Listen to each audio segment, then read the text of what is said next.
മിണ്ടാതെയുള്ള പാവയോ? അനബെല്ലയുടെ കഥയുടെ പിറകിലെ യാഥാർത്ഥ്യം അന്വേഷിക്കപ്പെടുന്നു. അമേരിക്കയിലെ മോൺട്രോയിൽ സ്ഥിതി ചെയ്യുന്ന വാറൻസിന്റെ പ്രൈവറ്റ് മ്യൂസിയത്തിൽ ഇപ്പോഴും കണ്ണാടിപ്പെട്ടിയിൽ സൂക്ഷിക്കപ്പെടുന്ന ഒരു പഴയ പാവയുണ്ട്. അനബെല്ല പ്രപഞ്ചമാകെ ഭീതിയിലാഴ്ത്തിയ ദ കോൺജറിംഗ് സീരീസിലെയും അനബെല്ല സിനിമകളിലെയും പ്രേരണയായ യഥാർത്ഥ കഥയാണ് വീണ്ടും ചൂട് പിടിപ്പിക്കുന്നത്. 1970-കളിൽ ഉണ്ടായ ഈ സംഭവ വികാസം ലൊറൈൻ എഡ് വാർഡൻ ദമ്പതികളുടെ ജീവചരിത്രത്തിൽ ഏറ്റവും ആശങ്കാജനകമായ കേസുകളിൽ ഒന്നായി കണക്കാക്കപ്പെടുന്നു. 1970-ൽ ഡോണ എന്ന നഴ്സിംഗ് വിദ്യാർത്ഥിക്ക് തൻ്റെ അമ്മ സമ്മാനമായി നൽകിയത് പണ്ടത്തെ സ്റ്റൈലുള്ള ഒരു വലിയ പാവയായിരുന്നു. ആദ്യം പാവ തല തിരിക്കുവാൻ തുടങ്ങി.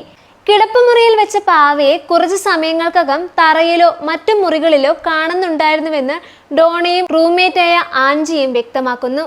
പിന്നീട് പാവയുടെ കൈകളിൽ ഹെൽപ്പ് അസ്, ഹെൽപ്പ് മീ പോലുള്ള കുറിപ്പുകൾ പ്രത്യക്ഷപ്പെട്ടു. അതും അവർ ജീവിതത്തിൽ ഒരിക്കൽ പോലും ഉപയോഗിക്കാത്ത പേപ്പറിൽ.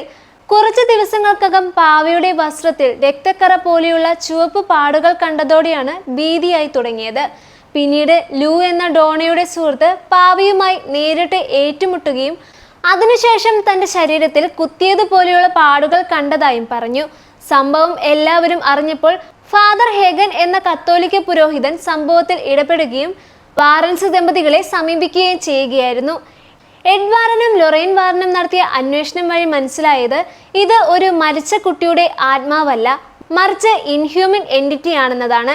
പാവയിലൂടെ ഡോണയുടെ ആത്മാവ് പിടിച്ചെടുക്കുവാൻ ശ്രമിച്ച ഒരു ദുഷ്ടശക്തി. പ്രേതബാധ നീക്കിയ ശേഷം അനബെല്ല പാവയെ വാറൻസ് അവരുടെ പ്രത്യേക മ്യൂസിയത്തിലേക്ക് മാറ്റി. പക്ഷേ അതിനിടയിലായിരുന്നു ഒരു അതിഥി പുരോഹിതൻ പാവയെ ആക്ഷേപിച്ചതിനു ശേഷം നേരിട്ട വാഹനാപകടമുണ്ടായത്. മറ്റൊരു സന്ദർശകൻ പാവയെ വെല്ലുവിളിച്ച് കണ്ണാടിപ്പെട്ടിയിൽ തട്ടിയതിന് പിന്നാലെ അയാളും ഗേൾഫ്രണ്ടും പോയ ബൈക്ക് മരത്തിലിടിച്ചു അയാൾ മരിക്കുകയും സഹയാത്രികയ്ക്ക് ഗുരുതരമായ പരിക്ക് പറ്റുകയും ചെയ്തു. അനബെല്ല സിനിമയിലുള്ളതുപോലെയല്ല യാഥാർത്ഥ്യം. അനബെല്ല സിനിമയിൽ കാണുന്ന ഗർഭിണിയായ യുവതിയെയും ക്രൂരവധങ്ങളെയും പോലെയുള്ള പല സംഭവങ്ങളും സൃഷ്ടിച്ചതാണ്.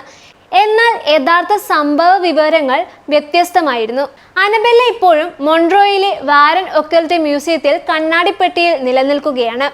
വാറൻ ദമ്പതികളുടെ മരണത്തിന് ശേഷവും അവരുടെ സ്ഥാപനമായ new England society for physics research ഇപ്പോഴും പ്രവർത്തിച്ചുകൊണ്ടിരിക്കുകയാണ്. അനബെല്ലയെ ചുറ്റിയുള്ള ദുരൂഹതകളും അതിൻ്റെ ശക്തിയും യാഥാർത്ഥ്യവുമാണ്.